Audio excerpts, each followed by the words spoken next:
تھوڑی دیر بعد سلمان دو نوجوانوں کی رفاقت میں سرائے کا رخ کر رہا تھا۔ تنگ گلی سے نکل کر ایک کشادہ سڑک پر اسے جگہ جگہ ان لوگوں کی ٹولیاں دکھائی دی جو ابو عبداللہ اور ابو القاسم کے خلاف نعرے لگا رہے تھے۔ اپنے ساتھیوں سے استفسار پر اسے معلوم ہوا کہ شہر غداروں کے خلاف مظاہرہ کرنے کے لیے الحمرا کے دروازے پر جمع ہو رہے ہیں۔ سرائے کے قریب کشادہ چوک میں پہنچ کر اسے ایک بڑا جلوس دکھائی دیا اور اس نے اپنے ساتھیوں سے اجازت لیتے ہوئے کہا، اب آپ تکلیف نہ کریں، مجھے اس سے آگے کا راستہ معلوم ہے۔ چند منٹ بعد وہ سرائے کی ڈیڑھی میں داخل ہوا تو عثمان وہاں کھڑا تھا۔ اس نے اس کا خیر مقدم کرتے ہوئے کہا، جناب میں آپ کا انتظار کر رہا تھا۔ سرائے کا مالک بھی آپ کے متعلق بہت پریشان تھے، وہ مجھے حکم دے گئے تھے کہ آپ کی واپسی تک دروازے پر کھڑا رہوں۔ وہ کہاں گئے ہیں؟ وہ حامد بن زہرہ کی تقریر سننے کے لیے البسین گئے تھے اور اب شاید کسی جلوس میں شامل ہو کر الحمرا پہنچ گئے ہوں، لیکن وہ زیادہ دیر وہاں نہیں ٹھہریں گے۔ اگر مجھے معلوم ہوتا کہ آپ اتنی دیر سے آئیں گے تو میں بھی البسین ضرور جاتا۔ آپ تقریر سن کر آ رہے ہیں نا؟ نہیں، مجھے افسوس ہے کہ میں ان کی تقریر نہیں سن سکا۔ آئیے، آپ رات یہیں رہیں گے نا؟ سلمان نے اس کے ساتھ چلتے ہوئے کہا، ہو سکتا ہے کہ مجھے یہاں رات گزارنی پڑے، لیکن ابھی میں نے فیصلہ نہیں کیا۔ مجھے ایک اور ساتھی کا انتظار ہے، جب وہ آ جائے گا تو میں اس کے مشورے پر عمل کروں گا۔ وہ ڈیوڑی عبور کرنے کے بعد صحن میں داخل ہوئے اور عثمان نے ایک نوکر کو آواز دے کر کہا، تم مہمان کے ہاتھ دھلا کر انہیں اوپر لے جاؤ، میں ان کے لیے کھانا لاتا ہوں۔ سلمان نے کہا، کھانے کی ضرورت نہیں، صرف وضو کے لیے پانی لے آؤ۔ عثمان نے کہا، جناب سرائے کا مالک آپ کے لیے اپنے گھر میں کھانا تیار کرنے کا حکم دے گیا تھا، آپ تھوڑا سا انتظار کریں اور تھوڑا سا ضرور کھا لیں، ورنہ ان کی دل شکنی ہوگی اور گھر والوں کو بھی اس بات کا افسوس ہوگا۔ آپ وضو کر کے نماز پڑھ لیں، اس کے بعد کھانا لے آؤں گا۔ آئیے میں آپ کو غسل خانہ دکھا دوں۔ سلمان اس کے ساتھ چل دیا۔ بالائی منزل کا وہ کمرہ جس میں سلمان کو ٹھہرایا گیا تھا ڈیڑھی کے عین اوپر تھا اور اس کا ایک دریچہ باہر کی سڑک کی طرف کھلتا تھا۔ عثمان اس کے لیے ایک خوبصورت قالین بچھا کر باہر نکل گیا۔ سلمان نماز کے لیے کھڑا ہوا تو اسے کچھ دیر سڑک کی طرف سے تھوڑے تھوڑے وقفے کے بعد گھوڑوں کی ٹاپ سنائی دیتی رہی۔ پھر تھوڑی دیر بعد جب وہ نماز سے فارغ ہوا تو سڑک کی جانب سے چند آدمیوں کی آوازیں سنائی دی۔ اس نے اٹھ کر دریچہ کھول دیا اور نیچے جھانکنے لگا۔ چند آدمی سڑک کے پار کھڑے آپس میں باتیں کر رہے تھے۔ ایک آدمی کہہ رہا تھا، بھائی وہ غدار تھے اور مجھے یقین ہے کہ وہ شہر چھوڑ کر بھاگ رہے ہیں، دیکھو وہ سیدھے دروازے کا رخ کر رہے ہیں۔ دوسرے آدمی نے کہا، بھائی غدار اب کئی دن اپنے گھروں سے باہر نکلنے کی جرت نہیں کریں گے، ممکن ہے وہ حامد بن زہرہ کے ساتھی ہوں اور انہیں کسی مہم پر بھیجا گیا ہو۔ تیسرا بولا، حامد بن زہرہ کے ساتھ اتنے بزدل نہیں ہو سکتے، وہ غرناطہ کی سڑکوں پر بھی اپنے چہروں پر نقاب ڈالنے کی کوشش کریں، اور پھر یہ کیسے ہو سکتا ہے کہ دروازے کے محافظ ان کے لیے رات کے وقت دروازہ کھول دیں۔ چوتھے نے کہا، آج حامد بن زہرہ کے کسی ادنا غلام کے لیے بھی شہر کا دروازہ بند نہیں ہو سکتا، پہرے داروں کو یہ معلوم ہے کہ اب حالات بدل چکے ہیں، اگر وہ غدار ہوتے تو انہیں اس دروازے سے باہر جانے کی بجائے سینٹ ٹافے کا رخ کرنا چاہیے تھا، کیونکہ انہیں صرف فرڈینینڈ ہی پناہ دے سکتا ہے۔ پھر ایک اور آواز سنائی دی، بھائی اب تم فضول باتیں کر کے وقت ضائع کر رہے ہو، چلو الحمرا چلیں۔ سلمان دریچہ بند کر کے کرسی پر بیٹھ گیا۔ عثمان دستک دے کر کمرے میں داخل ہوا تو اس نے کھانے کا تشت اس کے سامنے چھوٹی سی میز پر رکھ دیا۔ سلمان نے پوچھا، عثمان تم نے سڑک پر چند سوار دیکھے تھے؟ ہاں میں نے انہیں سرائے سے نکلتے ہی 3 ٹولیاں دیکھی تھی، ان کی مجموعی تعداد 20 کے لگ بھگ تھی، وہ سب اپنے چہروں پر نقاب ڈالے ہوئے تھے، اگر رات نہ ہوتی تو میں ان میں سے نہ کسی کو گھوڑے کو ضرور پہچان لیتا۔ میں نے آپ کی آمد سے کچھ دیر پہلے بھی 8-10 سواروں کو شہر کے دروازے کی طرف جاتے دیکھا تھا۔ کیا یہ ممکن ہے کہ وہ کسی مہم پر گئے ہوں اور پہرے داروں نے ان کے لیے شہر کا دروازہ کھول دیا ہو؟ عثمان نے جواب دیا، یہ بات مجھے بھی کچھ عجیب سی لگتی ہے۔ رات کے وقت صرف ان لوگوں کے لیے دروازہ کھولا جاتا ہے جن کے پاس یا تو پولیس کا اجازت نامہ ہو یا پہرے داروں کے کسی افسر کے ساتھ ان کے ذاتی مراسم ہوں، لیکن آج تو دن کے وقت بھی انہوں نے دروازہ بند کر دیا تھا۔ اگر راستے میں ہماری ملاقات نہ ہوتی اور آپ سرائے کے مالک کو میرے متعلق اطلاع نہ دیتے تو شاید مجھے بھی اب تک وہیں رکنا پڑتا۔ تو اس کا مطلب ہے کہ اگر مجھے اچانک شہر سے باہر جانے کی ضرورت پیش آئے تو عبد المنان میری مدد کر سکتا ہے؟ ہاں، پہرے داروں کا سالار انہیں جانتا ہے اور آج ان کی بدولت میرے علاوہ کئی دوسرے لوگ بھی شہر میں داخل ہوئے ہیں۔ سلمان نے کہا، کیا تم یہ معلوم کر سکتے ہو کہ جو سوار ابھی یہاں سے گزرے تھے ان کے لیے شہر کا دروازہ کھولا گیا ہے یا نہیں؟ اگر وہ حکومت کے آدمی تھے تو شاید پہرے دار تمہیں کچھ نہ بتائیں، لیکن ممکن ہے کہ آس پاس کسی نے انہیں دروازے سے نکلتے دیکھ لیا ہو۔ اگر یہ ضروری ہے تو میں ابھی معلوم کر کے آتا ہوں۔ تم میرا گھوڑا لے جا سکتے ہو؟ نہیں جناب، گھوڑے کی ضرورت نہیں، میں ابھی آیا۔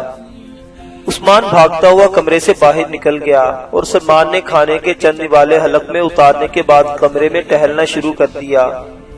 تھوڑی دیر بعد اسے دور بادلوں کی گرج سنائی دے رہی تھی۔ عبد المنان کمرے میں داخل ہوا اور اس نے کہا، خدا کا شکر ہے کہ آپ آ گئے۔ میں شام تک آپ کا انتظار کیا تھا، پھر میں نے سوچا کہ شاید آپ حامد بن زہرہ کی تقریر سن کر واپس آئیں گے۔ مجھے ان کی تقریر سننے کا موقع نہیں ملا، سلمان نے جواب دیا۔ عبد المنان نے ان کے سامنے بیٹھتے ہوئے کہا، یہ تقریر آپ کو ضرور سننی چاہیے تھی۔ مجھے ایسا محسوس ہوتا ہے کہ میں نے ان کی زبان سے موسیٰ بن ابی غسان کو پکار سن رہا ہوں۔ انہوں نے ایک ڈوبتی کشتی کے ملاح کا آخری فرض ادا کر دیا ہے۔ کیا آپ کو یہ توقع ہے کہ اس تقریر کے بعد اہل غرناطہ سنبھل جائیں گے؟ عبد المنان نے کچھ دیر سوچنے کے بعد سر جھکا کر جواب دیا، سرے دس اس سوال کا جواب دینا بہت مشکل ہے۔ جہاں تک عوام کو جھنجھوڑنے اور مستقبل کے خطرات سے خبردار کرنے کا تعلق ہے، وہ اپنا فرض پورا کر چکے ہیں۔ تاہم ان کی تقریر کے دوران مجھے بار بار یہ خیال آتا تھا کہ اگر ایک فرد ایک قوم کے گناہوں کا کفارہ ادا کر سکتا ہے تو اہل غرناطہ کے سامنے موسیٰ بن ابی غسان کی تقریریں بے اثر ثابت نہ ہوتی۔ آہ، کتنی پردرد آواز میں انہوں نے کہا تھا، ہمیں اپنی آزادی اور اپنی آئندہ نسلوں کی بقا سے کہیں زیادہ اپنی دولت، اپنی زمینوں، اپنے مکانوں اور باغوں سے محبت ہے۔ آزادی کے بجھتے ہوئے چراغ اسی خون کے طلبگار ہیں جن کی فراوانی سے ہمارے اسلاف نے اس زمین کو صدیوں کی بہاریں عطا کی تھیں، لیکن آج ہمارا خون آنسوں میں تبدیل ہو چکا ہے اور ہمارے سینوں میں زندگی کی آگ بجھ چکی ہے۔ اگر حامد بن زہرہ چند ہفتے پہلے یہاں پہنچ جاتے تو اور ہمیں اسلامی ممالک کی طرف سے آنت کے متعلق کوئی حوصلہ افزا پیغام دے سکتے تو اہل غرناطہ کے سینوں میں زندگی کے ولولے بیدار کر دینا ایک معجزہ ہوتا، لیکن اب تو شاید موہوم امیدوں کا سہارا لینے کا وقت بھی گزر چکا ہے۔ ہم دشمن کو اس بات کی اجازت دے چکے ہیں کہ وہ اپنا خنجر ہماری گردن پر رکھ دے۔ اب ہم اپنے آپ کو یہ فریب دے رہے ہیں کہ شاید ہماری شاہرگ بھی بچ جائے یا شاہرگ کٹ جانے کے بعد بھی ہم زندہ رہ سکیں۔ ہماری اخلاقی حصار منہمد ہو چکا ہے، ہماری زندگی اور توانائی کے سارے چشمے زہر آلود ہو چکے ہیں۔ آپ یہ نہ سمجھ لیں کہ غرناطہ کے امن پسندوں کا طرفدار ہوں۔ میرے گھرانے کے 8 آدمی شہید ہو چکے ہیں اور مجھے اس بات پر فخر ہے کہ میرا ایک بھائی متارکہ جنگ کے معاہدے سے دل برداشتہ ہو کر ان مجاہدین سے جا ملا تھا جنہوں نے چاروں طرف سے گھر جانے کے باوجود اپنی آزادی کے پرچم کو سرنگوں نہیں ہونے دیا۔ اس نے ذلت کی زندگی کے مقابلے میں عزت کی موت کو راستہ منتخب کیا، لیکن میں اس سے مختلف ہوں۔ میں صرف زندہ رہنا چاہتا ہوں۔ حالات نے مجھے یہ سوچنے پر مجبور کر دیا ہے کہ جس قوم کی باغ دوڑ ابو عبداللہ اور ابو القاسم جیسے لوگوں کے ہاتھ میں ہو، جس کے اکابر نے اس خوف سے اپنے 400 فرزندوں کو یرغمال کے طور پر دشمن کے حوالے کر دیا ہو کہ لوگ انہیں دوبارہ جنگ شروع کرنے پر مجبور نہ کر دیں، اس کے دل میں صرف زندہ رہنے کی خواہش بھی غنیمت ہے۔ مسلمانان اندلس کی تاریخ کے آئندہ چند دن بہت نازک ہیں۔ مجھے ڈر ہے کہ حامد بن زہرہ کی تقریر ہمارے لیے قدرت کی طرف سے آخری تنبیہ نہ ہو۔ اس تقریر کے بعد ان کے لیے غرناطہ کا کوئی گوشہ محفوظ نہیں ہوگا۔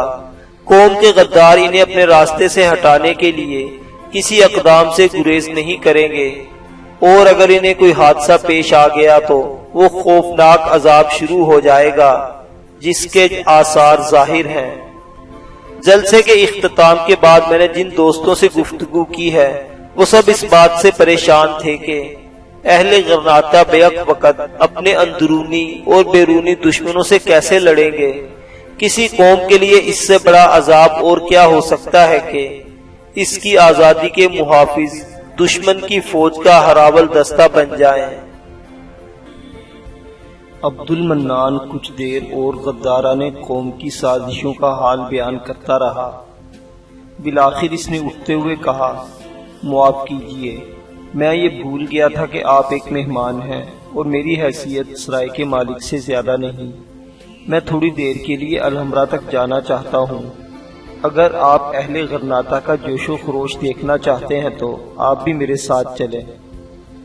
سلمان نے جواب دیا، آپ تھوڑی دیر ٹھہریں، میں نے عثمان کو کسی کام سے بھیجا ہے اور مجھے یہاں ایک آدمی کا انتظار ہے۔ عبد المنان دوبارہ کرسی پر بیٹھ گیا۔ تھوڑی دیر بعد عثمان ہانپتا ہوا کمرے میں داخل ہوا۔ اس نے کہا، جناب وہ شہر سے نکل گئے ہیں۔ شہر سے کون نکل گئے ہیں؟ عبد المنان نے پوچھا۔ عثمان جواب دینے کی بجائے سلمان کی طرف دیکھنے لگا اور اس نے مختصراً نقاب پوش سواروں کے متعلق بتا دیا۔ عبد المنان نے کہا، اگر یہ سوار حریت پسندوں سے تعلق رکھتے ہیں تو انہیں حامد بن زہرہ نے کسی مہم پر بھیجا ہے تو ہمیں ان کا پتہ لگانے میں دیر نہیں لگے گی، لیکن اگر وہ حکومت کے جاسوس ہیں تو اس وقت ان کے شہر سے باہر نکلنے کی صرف دو وجوہات میری سمجھ میں آتی ہیں۔ پہلی یہ کہ انہیں پہاڑی قبائل کو حامد بن زہرہ کا ساتھ دینے سے منع کرنے کے لیے بھیجا گیا ہے، اور دوسری یہ کہ حکومت حامد بن زہرہ کا راستہ روکنا چاہتی ہے، لیکن 15-20 آدمیوں کے لیے جنوب کے تمام راستوں کی ناکہ بندی کرنا آسان نہیں ہوگا۔ سلمان نے کہا، لیکن یہ بھی تو ہو سکتا ہے کہ اس مقصد کے لیے حکومت اب تک دوسرے دروازوں سے کئی اور دستے باہر بھیج چکی ہو۔ آج سارا دن سلو کے حامی بیکار نہیں بیٹھے ہوں گے، اس لیے حامد بن زہرہ کو یہ بتانا ضروری ہے۔ انہیں اپنی حفاظت کی تسلی بخش انتظامات کے بغیر سفر کا خطرہ مول نہیں لینا چاہیے۔ عبد المنان نے اٹھ کر کہا، مجھے اجازت دیجیے، آپ کہاں جا رہے ہیں؟ مجھے اندیشہ ہے کہ وہ صبح ہوتے ہی یہاں سے روانہ ہو جائیں گے، اس لیے انہیں خبردار کرنا ضروری ہے۔ آپ کو معلوم ہے کہ وہ کہاں ٹھہرے ہوئے ہیں؟ نہیں، میں نے عمدن ان کا پیچھا کرنے کی کوشش نہیں کی۔ میرا کاروبار ایسا ہے کہ میں حکومت کے جاسوسوں کو اپنے پیچھے لگانے کا خطرہ مول نہیں لے سکتا، لیکن میرا پیغام ان تک ضرور پہنچ جائے گا۔ میں کسی ایسے دوست کو تلاش کر سکوں گا جسے ان کی جائے قیام کا علم ہو۔ مجھے معلوم نہیں وہ آپ کے پیغام کو کتنی اہمیت دیں گے، لیکن اگر مجھے ان کے پاس پہنچا دے تو یہ مسئلہ بہت آسان ہو جائے گا۔ بہت اچھا، میں کوشش کروں گا، آئیے۔ سلمان اٹھ کر عثمان سے مخاطب ہوا، تم میرا گھوڑا تیار کرو، ممکن ہے کہ مجھے اچانک یہاں سے جانا پڑے۔ اگر کوئی مجھے پوچھتا ہوا آئے تو اسے روک لینا۔ عثمان بھاگ کر باہر نکل گیا۔ چند ثانیے بعد عبد المنان اور سلمان زینے سے اتر رہے تھے کہ انہیں ایک بگھی کی کھڑکھڑاہٹ سنائی دی، اور جب وہ صحن میں اترے تو بگھی وہاں ان کے انتظار میں کھڑی تھی اور ایک آدمی نیچے اتر رہا تھا۔ جعفر! سلمان نے اسے دیکھتی ہی آواز دی۔ جعفر بھاگ کر آگے بڑھا اور عبد المنان کو سلام کے بعد عثمان سے مخاطب ہوا۔ وہ مجھے یہ حکم دے گئے ہیں کہ کل آپ کے ساتھ گاؤں پہنچ جاؤں۔ میں نماز سے فارغ ہوتے ہی آپ کی خدمت میں حاضر ہو جاؤں گا، آپ تیار رہیے گا۔ سلمان نے کہا، ہم ان کی تلاش میں جا رہے ہیں، اب مجھے کسی تاخیر کے بغیر ان کے پاس پہنچا دو۔ لیکن وہ تو، سلمان نے مضطرب ہو کر کہا، اب ان باتوں کا وقت نہیں، جلدی کرو، اگر وہ کہیں دور ہیں تو ہم اس بگھی پر جا سکتے ہیں۔ میں اس بات کا ذمہ لیتا ہوں کہ وہ تم سے خفا نہیں ہوں گے۔ جعفر نے ادھر ادھر دیکھتے ہوئے سرگوشی کے انداز میں کہا، جناب، اب غرناطہ میں ان سے آپ کی ملاقات نہیں ہو سکے گی، وہ یہاں سے جا چکے ہیں۔ کہاں؟ انہوں نے نہیں بتایا۔ ان کی اچانک روانگی میرے لیے بھی ایک معمہ تھی۔ جب میں آپ سے مل کر واپس کیا تو میزبان اپنے گھر میں نہیں تھے۔ ایک ملازم مجھے اچھی طرح جانتا تھا، اس نے بتایا کہ وہ الحمرا کی طرف جا چکے ہیں۔ الحمرا کی طرف؟ ہاں، انہیں اطلاع ملی تھی کہ مظاہرین بے قابو ہو چکے ہیں اور یہ خطرہ پیدا ہو گیا ہے کہ وہ قصر عمارت کو آگ لگا دیں گے۔ وہ مظاہرین کو سمجھانے گئے تھے اور جو لوگ ان سے ملاقات کے لیے آئے تھے وہ بھی ان کے ساتھ چلے گئے تھے، اور ان میں سے کوئی میرا گھوڑا بھی لے گیا۔ میں نے پیدل ان کا پیچھا کیا۔ وہ الحمرا کے دروازے کے سامنے تقریر کر رہے تھے، عوام کا جوش و خروش ٹھنڈا کرنے اور ان سے پرامن رہنے کا وعدہ لینے کے بعد وہ مسلح رضاکاروں کے پہرے میں وہاں سے چل دیے۔ ہزاروں مظاہرین ایک جلوس کی شکل میں ان کے پیچھے چل پڑے۔ میں بڑی مشکل سے ان کے قریب پہنچا، لیکن اتنی دیر میں مسلح رضاکار ہجوم کو پیچھے دھکیل رہے تھے۔ پھر جب میں نے دہائی دی کہ میں ان کا نوکر ہوں تو انہوں نے مجھے راستہ دے دیا۔ تھوڑی دور آگے سڑک پر 2 بگھیاں کھڑی تھی اور وہ ان پر سوار ہو رہے تھے۔ میں بھاگ کر پچھلی بگھی پر سوار ہو گیا۔ آقا 3 آدمیوں کے ساتھ اندر بیٹھے ہوئے تھے۔ میں نے آپ کا ذکر چھیڑا تو معلوم ہوا کہ سعید انہیں سب کچھ بتا چکا ہے۔ سعید ان کے ساتھ تھا؟ نہیں، وہ اگلی بگھی پر تھا۔ آقا کے ساتھ ولید کے سوا باقی 2 آدمی میرے لیے اجنبی تھے۔ تمہید کی ضرورت نہیں، خدا کے لیے مجھے یہ بتاؤ کہ وہ کہاں گئے ہیں؟ جناب، بگھیاں مشرقی دروازے پر پہنچی تو پہرے داروں نے کچھ پوچھے بغیر دروازہ کھول دیا۔ 7 گھوڑے دروازے کے باہر کھڑے تھے اور ان میں میرا گھوڑا بھی تھا۔ اس پر ولید سوار ہوا تھا اور اس نے مجھ سے کہا تھا کہ تم اس کے بدلے میرا گھوڑا لے سکتے ہو۔ سلمان نے مڑ کر عثمان کی طرف دیکھا جو چند قدم دور ایک نوکر کے ساتھ کھڑا تھا۔ تم یہاں کیوں کھڑے ہو؟ جاؤ میرا گھوڑا لے آؤ۔ جناب، ابھی لاتا ہوں، عثمان نے استبل کی طرف بھاگتے ہوئے کہا۔ آپ کہاں جا رہے ہیں؟ جعفر نے پوچھا۔